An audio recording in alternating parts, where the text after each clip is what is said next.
Check his bag! He's stealing from us! The shout sliced through the crisp San Francisco air like broken glass.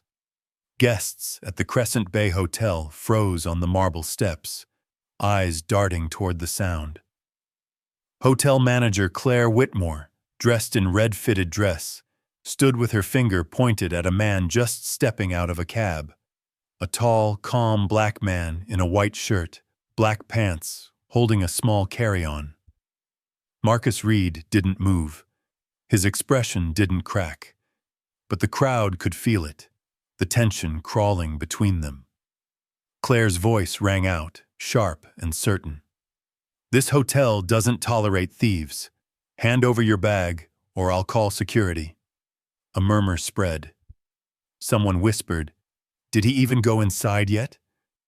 Another voice said, "He doesn't look like a thief."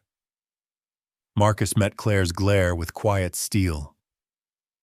"You're making a mistake," he said softly. Claire smirked, her words dripping venom. "People like you always do." The crowd went still. Phones lifted. The moment was alive, electric, and wrong. And before we continue, where are you watching from? Drop your city or country in the comments below. If you believe in justice, respect, and dignity, hit like and subscribe, because what happens next will flip this entire hotel upside down. The tension outside the Crescent Bay Hotel hung thick in the air, like a storm that hadn't decided where to break. Claire Whitmore's heels struck the marble steps with sharp, deliberate clicks as she descended. She looked every bit the part, the polished manager of one of San Francisco's most luxurious hotels. But behind her steady smile was the smug certainty of someone used to being obeyed. "Security!" she barked. "Check his bag immediately!" Her voice carried across the entrance, slicing through the murmurs of the growing crowd. The doorman froze halfway through greeting a guest. A couple waiting for their car stepped back, sensing drama. And from behind the glass doors, even the pianist faltered mid-note, the music dissolving into uneasy silence. Marcus Reed didn't move. His carry-on sat upright beside him, untouched, a sleek black case that matched the calm precision in his posture. He stood tall, hands relaxed at his sides, the late sunlight brushing across his face. "Sir," Claire said again, this time with fake politeness that fooled no one. "The sooner you cooperate, the sooner this will be over." Marcus looked up slowly, his gaze steady. "Over." His tone was low, controlled. "You seem very sure how this ends." The remark only seemed to fuel her. "Oh, I am," Claire said, eyes narrowing. "Men like you always think rules don't apply when you walk into places like this. But we have policies, and I intend to enforce them." Her voice rose on that last line, loud enough for the street to hear. She wanted an audience, and now she had one. Phones lifted higher. A few people whispered under their breath. Someone said, "Wait, what's happening?" Another answered, "She said he's stealing. He just got out of a cab." From behind the front desk glass, Liam Torres, a young clerk barely 2 years into the job, stepped nervously outside, holding a clipboard to his chest. His eyes darted between Claire and Marcus. He had seen Marcus's reservation on the system that morning. Presidential suite. 3 nights. VIP clearance. The man wasn't just a guest. His booking had an executive flag he'd never seen before.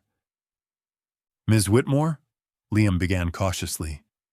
"Maybe we should—" Claire cut him off with a sharp gesture. "Not now, Torres." Her tone snapped like a whip.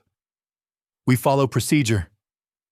She turned back to Marcus, her expression cold. "Open the bag." Marcus remained silent. The wind from the bay rustled the flags above them, the only sound for a moment. Then he said quietly, "You're doing this in front of everyone?" "Transparency," Claire replied curtly, crossing her arms. "If you have nothing to hide, prove it." A woman nearby gasped. "He hasn't even gone inside yet," she said. "How could he have stolen anything?" Claire ignored her. Two uniformed security guards appeared from the doorway. They looked uneasy, but orders were orders.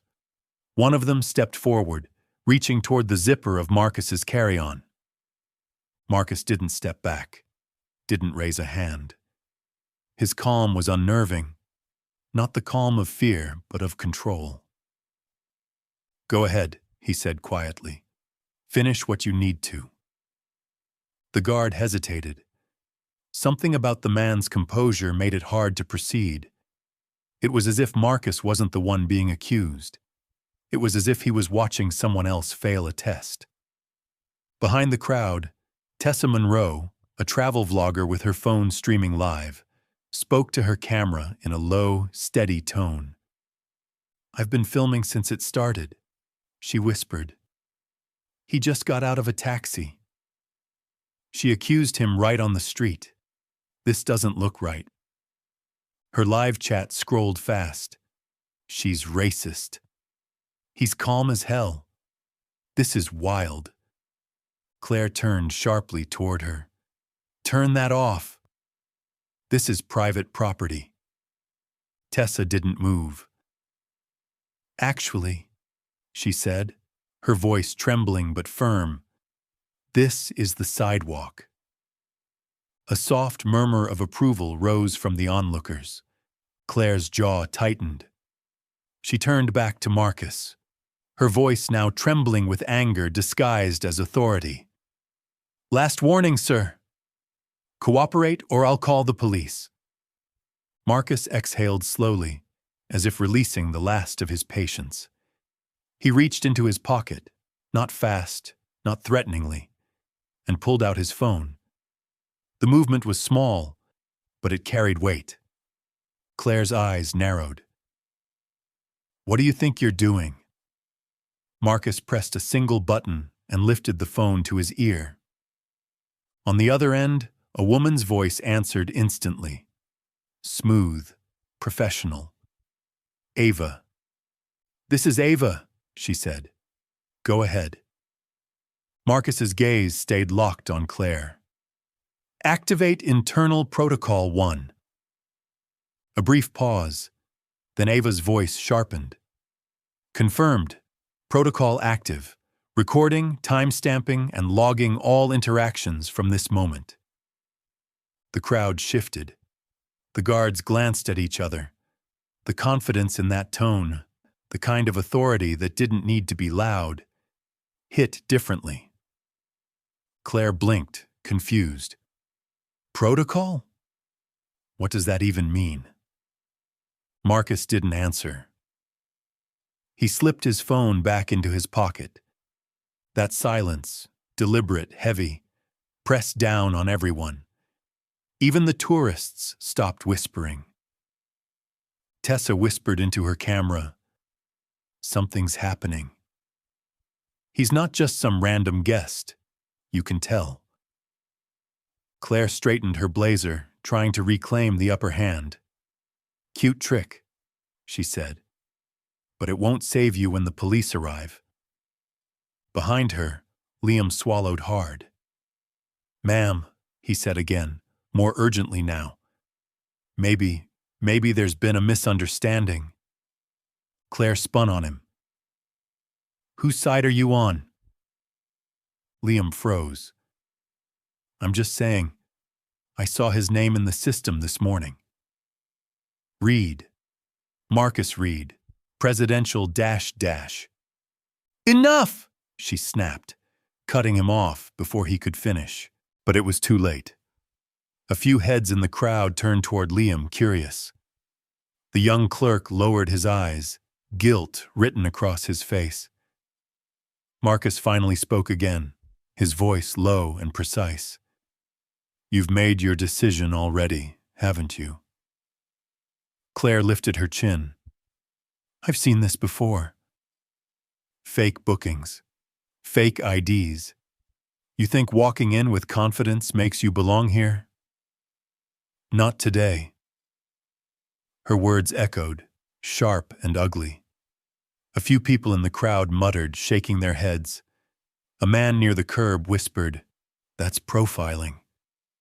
Claire pretended not to hear. Marcus's stillness was starting to unnerve her. His silence wasn't submission. It was patience, the kind that came from power. And though she couldn't see it yet, she was already losing control. One of the security guards, uneasy, whispered to the other, "This doesn't feel right." Tessa's livestream comments exploded. "This is racial profiling 100%. Who is this guy? He's too calm. The manager's gonna regret this." Claire snapped toward Tessa again. "Delete that video or I'll have legal deal with you." Tessa didn't blink. "Too late," she said. "It's already live." The crowd gasped softly, half in disbelief, half in satisfaction. Marcus finally broke his silence. "You can call whoever you want," he said quietly, his voice even. "Just remember, everything you've said, everything you've done, is being documented." The words weren't a threat. They were a statement, one that sent a visible chill through the manager's posture. For the first time, Claire looked uncertain. Her eyes flicked to the crowd, the raised phones, the witnesses, the unfolding spectacle she thought she controlled. And in that moment, her voice faltered. "Security," she said, trying to steady it. "Escort him off the property." But the guards didn't move. They stood still, eyes locked on Marcus, waiting. He didn't raise his voice, didn't move an inch. He simply said, "Think carefully before you do." That calm, that confidence froze everyone in place. The crowd fell silent again. All anyone could hear was the sound of waves breaking faintly in the distance, and the quiet hum of a storm that was about to change everything. For a long, heavy moment, no one moved.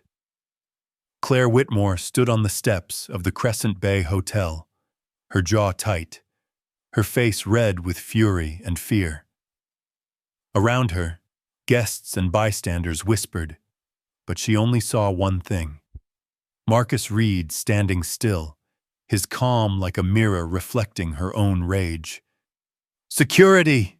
she barked again, her voice sharper this time. "Do your job!" But the guards hesitated. The way Marcus stood, steady, dignified, unbothered, made their orders feel wrong. "Ma'am," one guard said quietly, "he hasn't resisted, and people are filming." "Then let them film," Claire snapped. "Let the whole world see what happens when someone like him tries to play games in my hotel."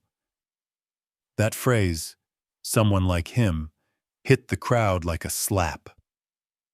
The murmurs turned louder. A woman near the curb whispered, "Did she just say that?" Another muttered, "Wow, she really said someone like him." Marcus didn't flinch. He had heard it before, in boardrooms, in restaurants, in moments dressed up as misunderstandings. Racism didn't always scream. Sometimes, it smiled first. Claire took a step closer, her voice icy. "You think dressing sharp makes you belong here? You think walking in like you own the place means you do?" The irony hung in the air, bitter and unseen. Marcus's tone stayed calm. "I don't need to think I belong," he said quietly. "I just do." Her laugh came out brittle. "Confidence doesn't change color, Mr. whatever your name is." That was it. The shift. The crowd felt it. The mask was off. Phones tilted higher. The tension was now public, raw, undeniable. Tessa Monroe, still streaming live, turned her camera to the crowd. "You all heard that, right?" she said, her voice trembling with outrage. "She said color." Her chat blew up instantly. "She's racist. This is disgusting. He's literally just standing there. Somebody tag the news." Claire whirled toward Tessa. "Shut that off!" "You don't have permission to film on hotel property." Tessa didn't move. "This is the sidewalk," she repeated, voice louder this time. "And you just racially profiled a man in front of 100 people." The crowd clapped once, a sharp single sound. Then more joined in, not cheers, but disapproval. Claire's composure cracked. "Fine," she barked. "You all want a show? Let's have one. Sir, open your bag now or I'll call SFPD and tell them we have a suspect refusing orders." Marcus's jaw tightened slightly. The words suspect and refusing orders hit a nerve he'd carried all his life. His silence was no longer peaceful. It was powerful. Before he could speak, Liam Torres, the front desk clerk, stepped down a few stairs. His hands trembled as he clutched his clipboard. "Ms. Whitmore," he said softly, "you're wrong." Claire turned, furious. "Excuse me?" "I checked him in," Liam said, voice cracking. "His reservation is real. Marcus Reed, Presidential Suite, booked directly under corporate clearance. He's—" "Enough!" Claire screamed, her voice echoing off the glass walls. "Do not contradict me in public, Liam." "You don't understand what's happening here." Liam's face flushed, but he didn't back down this time. "No, you don't understand. He didn't do anything wrong.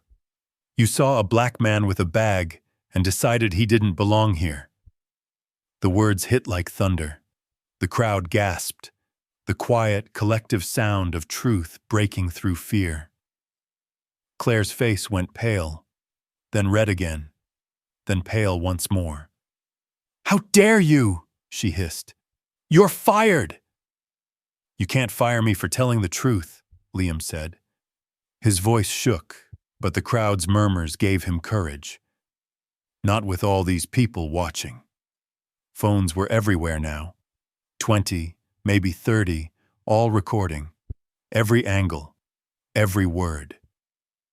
A middle-aged man in a business suit stepped forward. Harold Benton, one of the hotel's oldest and most loyal guests. He'd known Claire for years. "Claire," he said slowly, "you need to stop." She spun toward him, desperate for support. "Mr. Benton, you of all people should understand. We can't have—" He raised a hand, stopping her cold. "What I understand," he said, voice low but cutting, "is that you've humiliated a guest on the sidewalk in front of your own staff. And I don't care if you manage this hotel. This is unacceptable." The crowd murmured in agreement.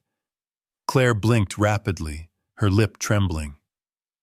"You're all being manipulated," she said, her voice breaking under its own weight. "You don't know who he is. People like him always find ways to exploit the system. They walk in acting like they're somebody." "People like him?" Tessa repeated loudly, turning her camera back to Claire. "Say it again. Go on. Say what you mean." Claire's mouth opened, but nothing came out. The silence after that was unbearable. Marcus looked around, the faces, the phones, the disbelief. The same scene he'd watched play out too many times. Only this time he was standing in front of his own building. He looked back at Claire, his voice calm but heavy with meaning. "You think because I'm black, I couldn't possibly belong here." "That's not what I—" she began, but he cut her off with quiet authority. Yes, it is. You decided the story the moment you saw my face. The crowd murmured louder, nodding, whispering things like, "He's right." She judged him, and this is messed up. Claire's mask was cracking completely now. "You're twisting this," she said weakly. "You're trying to make me look racist." Marcus tilted his head. "You're doing that yourself." That line landed like a hammer. Tessa's stream exploded, comments flying by faster than she could read. "He's composed AF. This man's power is unreal." She's finished. "We're watching history happen live." Claire backed up a step. "You think because people are filming, you can intimidate me? You're nobody." Marcus's expression didn't change. "Then this should be easy for you," he said quietly. "If I'm nobody, you won't mind if your words are recorded forever." She froze. The color drained from her face as she remembered what he'd said earlier about protocol, about recording. "What are you talking about?" she demanded. Marcus reached calmly into his pocket and pulled out his phone again. "Ava," he said evenly. Her voice came through the speaker, crisp and professional. "Yes, Marcus?" "Confirm protocol status." "Protocol 1 still active," she replied. "Recording, geotagging, cloud backup engaged." A collective gasp rippled through the crowd. The words cloud backup and recording hit differently now that the crowd understood what it meant. Proof. Claire's voice trembled. You're bluffing." Marcus just looked at her. "You really think a black man walking into his own hotels wouldn't be prepared for this exact moment?" The crowd reacted audibly. A mixture of outrage, admiration, and realization. Someone in the back shouted, "Wait! His own hotel?" Claire laughed, nervous, shaking her head. "Oh, please. You don't expect anyone to believe you own Crescent Bay?" Marcus didn't answer. Not yet. He just stared at her with quiet patience, the kind that came from truth waiting for its moment. Behind him, the security guard stepped back, slowly, deliberately, no longer standing between Marcus and the building, but behind him. That was the shift. You could feel it in the air. The balance of power tilting, the truth waking up. Claire's voice grew shrill. "You're all being fooled by a story. He's lying. He's nothing but a—" "Stop," said Harold Benton, his voice deep and commanding. "Before you say something, you'll never take back." Claire froze mid-word, breathing hard, realizing too late she already had. And for the first time since it began, Marcus smiled, not with pride but with something quieter, older, heavier. "I've been called worse," he said softly. "But today, you'll learn who you're talking to." The crowd fell silent again, cameras rolling, every lens trembling slightly in the wind. The storm had arrived. The tension outside the Crescent Bay Hotel had reached its limit. The murmurs, the phones, the disbelief. It all pressed in around the marble steps like thunderclouds closing over the bay. Claire Whitmore stood a few feet above Marcus Reed, breathing hard, her face flushed with a mixture of rage and panic. Her polished confidence was cracking. Every second of silence made it worse. The crowd wasn't just watching anymore. They were judging, and she could feel it. "This ends now," she hissed. Marcus said nothing. The quiet in his eyes frightened her more than shouting ever could. "Open the bag," she ordered, voice trembling but loud enough to echo. "If you have nothing to hide, prove it." He didn't move. That single act, stillness, was defiance enough. "Do it," she snapped. "Or I'll—" The rest never came. She stepped down the final stair and in one sharp motion, grabbed his carry-on bag. The crowd gasped. "Hey!" someone shouted. "You can't touch his stuff!" The sound of her bracelet scraping against the zipper filled the silence. Metallic, desperate, humiliating. "Stop," Marcus said, voice low but cutting through her like glass. "Take your hand off my property." She yanked again, pulling the handle toward her. "If you won't cooperate, I will." Her grip trembled, but she pulled harder anyway. The wheels screeched against the marble. Marcus didn't raise his voice. He simply repeated, "Take your hand off my property." That tone, cold, commanding, unmistakably in control, turned every head. The moment didn't look like security protocol anymore. It looked like assault. Phones zoomed closer. Dozens of small red recording lights blinked like judgment. Tessa Monroe narrated into her live stream, her voice shaky but fierce. "The hotel manager is grabbing a guest's bag right now. You're all seeing this live. This is way past wrong, let go of it," a man near the curb yelled. "You can't treat him like that." "Ma'am," one guard said softly, "you should stop." But Claire didn't stop. Her voice cracked as she snapped, "He's lying. He doesn't belong here. People like this—" She caught herself mid-sentence, realizing too late what she was about to say. Marcus's expression didn't change, but the hurt behind his calm was visible. The kind of hurt that comes from a lifetime of moments like this, dressed up as policy. "You mean people like me?" he asked quietly. Her lips parted, but no words came out. The silence was worse than shouting. The crowd's energy shifted, from curiosity to anger. A young mother stepped forward, pushing her stroller closer. "You don't put your hands on people like that," she said, voice trembling but steady. "My daughter's watching this." "What are you teaching her?" Claire turned, red-faced. "Stay out of this. You don't understand." "I understand enough," the woman said.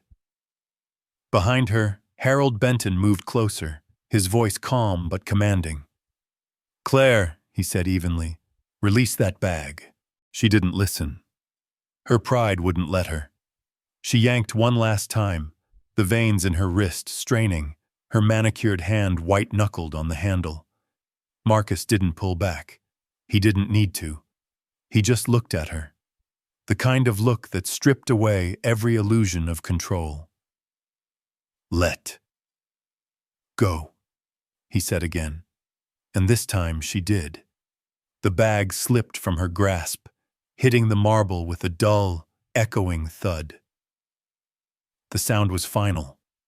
Claire stumbled back a step, breathing hard. Around her, no one moved. Every pair of eyes, from the guests to the guards, was locked on her trembling hands. Marcus bent down slowly, brushed the dust from the corner of the bag, and straightened his blazer.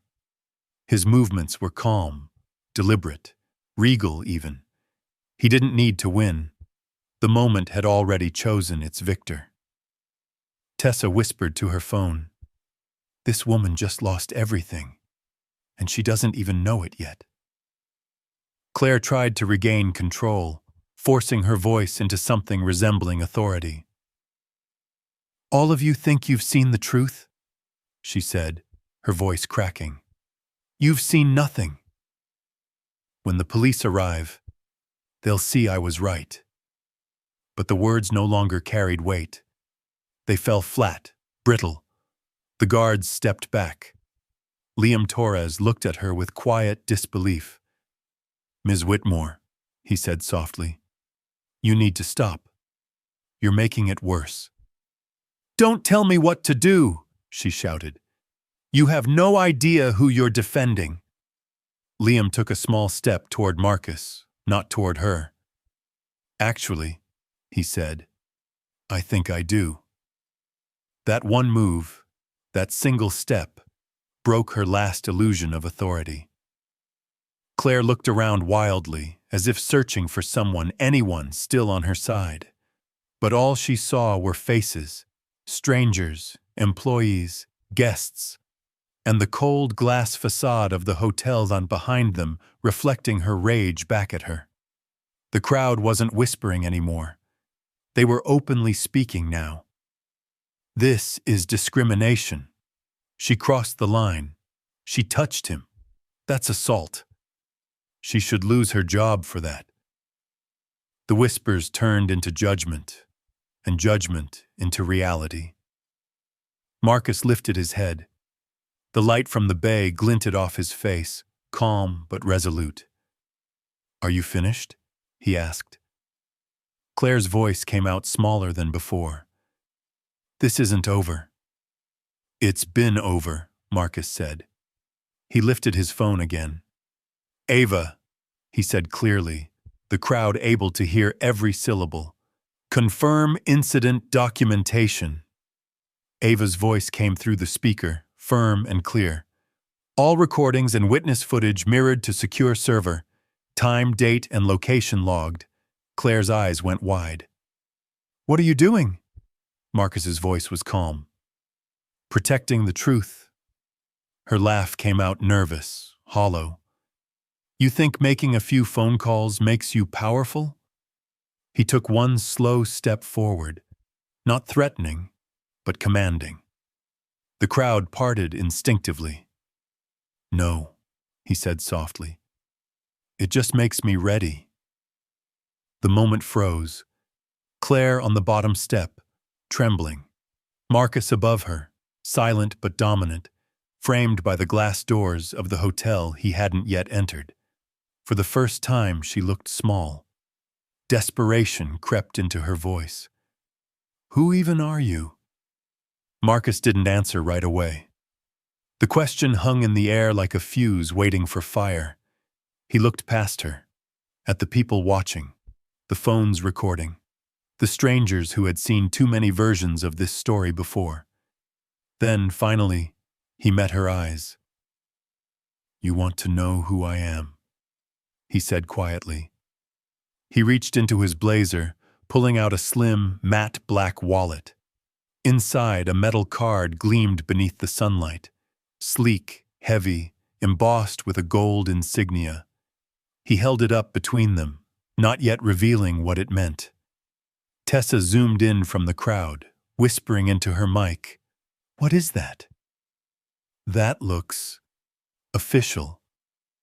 Claire frowned, her voice shaking. "What is that supposed to be?" "Some kind of fake ID." Marcus didn't respond. He simply turned toward the glass sensor beside the hotel doors. The crowd leaned forward, phones raised higher, breath held. He pressed the card against the scanner. Beep. A green light flashed. The massive glass doors unlocked instantly, sliding open with a soft, mechanical hum. Gasps erupted from the crowd. Tessa's voice quivered. That's executive clearance." Marcus slipped the card back into his wallet and turned toward Claire, his calm absolute. "You accused me of lying, of stealing, of not belonging," he paused. "But maybe you should have checked who signs your paycheck." The crowd erupted, half in shock, half in vindication, and Claire Whitmore's knees nearly buckled, because in that single moment she understood. The man she'd tried to humiliate in front of the world wasn't a guest. He was the owner. Marcus's expression didn't change. "You wanted proof," he said softly. "Now you have it." The sunlight cut through the clouds, flashing off the marble steps like a spotlight, as every camera on that sidewalk caught the truth. For a heartbeat, no one spoke. The faint whir of the sliding doors still hung in the air as the Crescent Bay Hotel's glass panels glowed green. The sound was soft, almost delicate, yet it carried the weight of an earthquake. Claire Whitmore stood frozen halfway down the steps, her hand still suspended where the bag had been. The color drained from her face as realization flickered, denial following close behind. You set this up, she stammered. Somebody must have. There's no way. Marcus Reed stepped closer, each footfall measured, calm, and echoing against the marble. The crowd parted to let him pass. Cameras trembled in the wind, recording every breath. Set it up? He repeated, voice even. No, I built it. That single line landed like a verdict. Murmurs rippled outward. The sound grew until it was no longer a whisper, but a wave. He built it? He owns it? The guy she accused? Claire shook her head hard. You're lying, she said, but the conviction was gone. You forged that card. Marcus tilted his head slightly. Then tell me, he said, why it opened the only door in this city programmed to recognize one person's authorization. Mine. He raised his phone again, pressing a single button. Ava, he said. Her voice came through, calm and precise. Yes, Mr. Reed? Confirm executive clearance. Confirmed, she replied.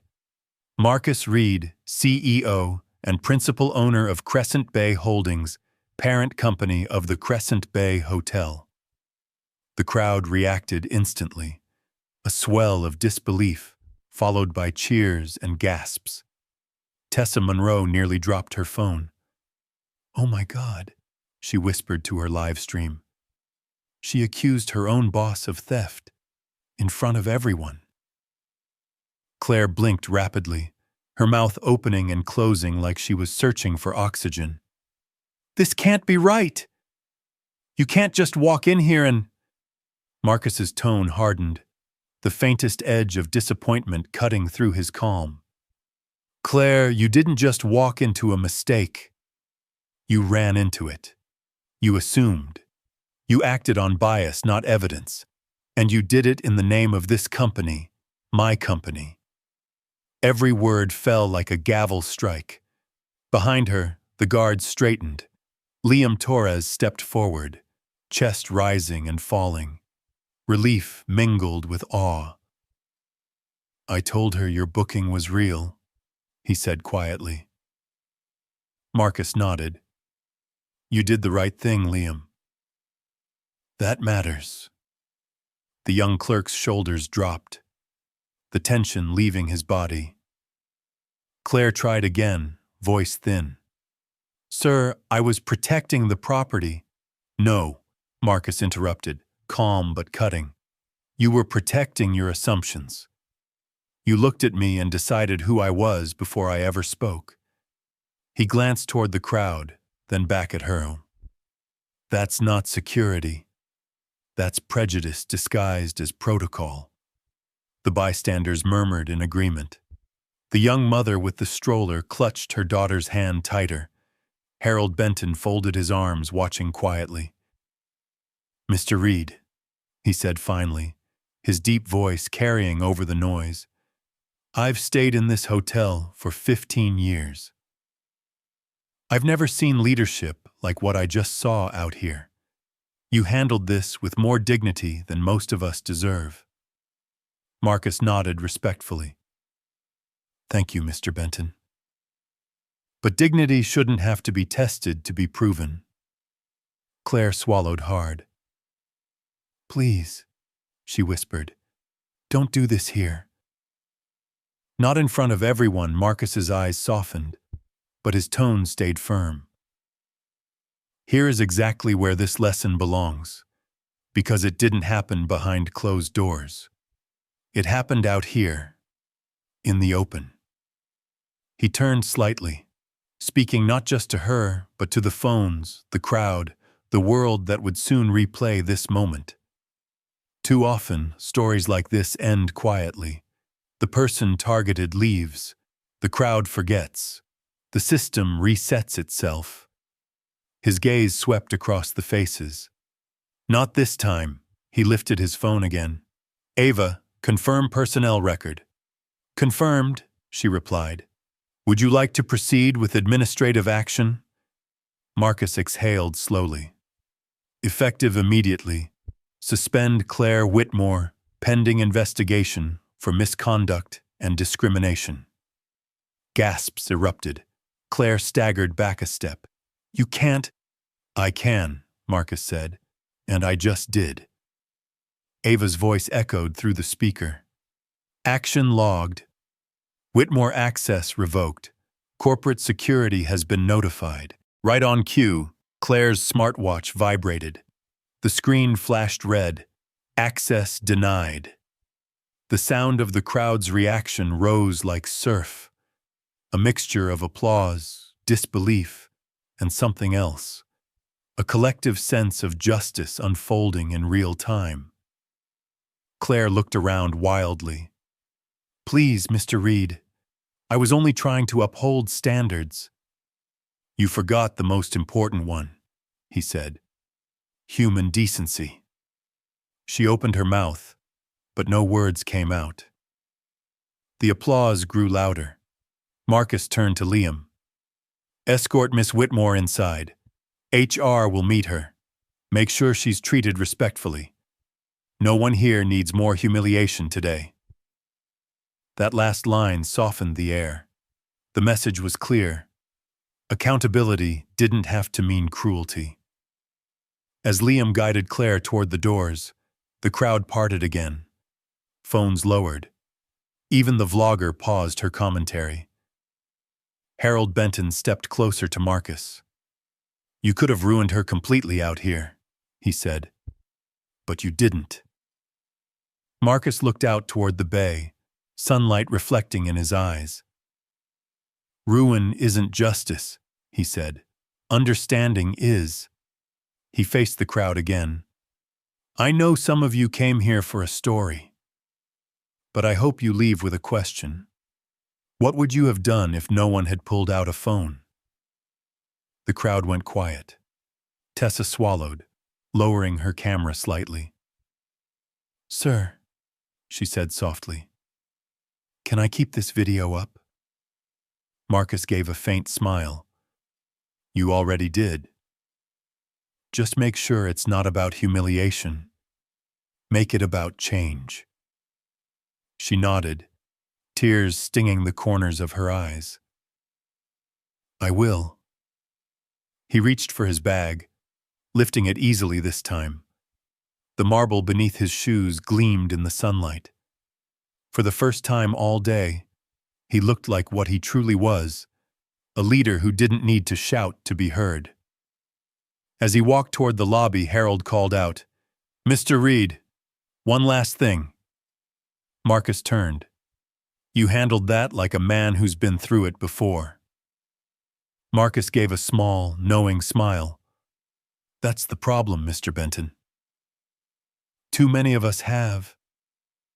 He pushed through the glass doors, the sound of applause following him inside. The pianist, who had fallen silent earlier, began to play again, slow, soft chords that filled the atrium like relief after rain. Outside, the crowd lingered, still processing what they had witnessed. The mother bent down to her daughter and whispered, See? That's what strength looks like. The little girl nodded, eyes wide. Tessa turned her camera toward the bay one last time. You heard him, she said to her viewers. Justice isn't about shouting. It's about standing tall when someone tries to tear you down. If you believe in that kind of strength, hit like, share this story, and tell someone it matters. Inside, Marcus stood at the center of his lobby. Staff who had watched the live stream from monitors looked up from behind the desk, unsure what to say. He nodded to them once, reassurance, not triumph, then continued toward the elevators. The mirrored doors slid open. For a brief moment, his reflection stared back at him. The man accused, the man vindicated, and the man responsible for what came next.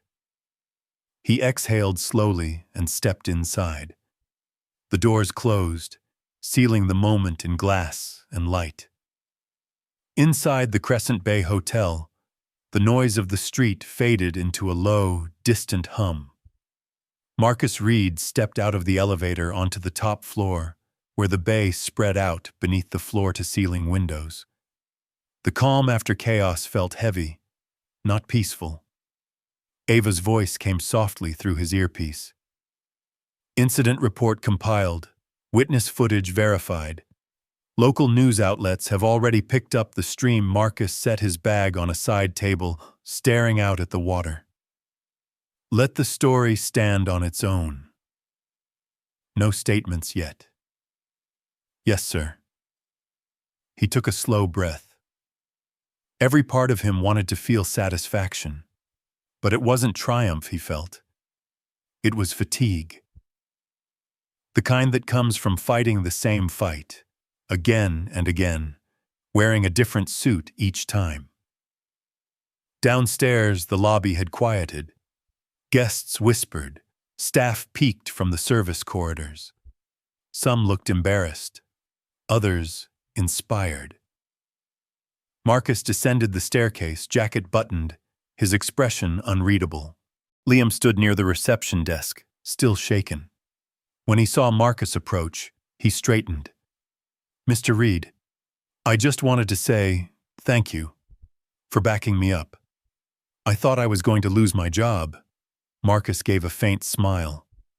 You almost did. But you kept your integrity, and that's worth more than a title. He glanced at the hotel's emblem gleaming behind the desk. Remember that, Liam. Integrity is what keeps places like this standing. They shook hands, and the young clerk's shoulders eased. Harold Benton entered the lobby, hat in hand. Leaving already, Mr. Reed? Not yet, Marcus said. I have one more meeting to finish. Mind if I say something? Harold asked. Marcus nodded. You could have buried her, and you didn't. That's leadership. People saw that today. Marcus looked at him for a moment. Leadership isn't about burying anyone, Mr. Benton. It's about building something better after the damage is done. Harold smiled faintly. Then I hope more people learn from you.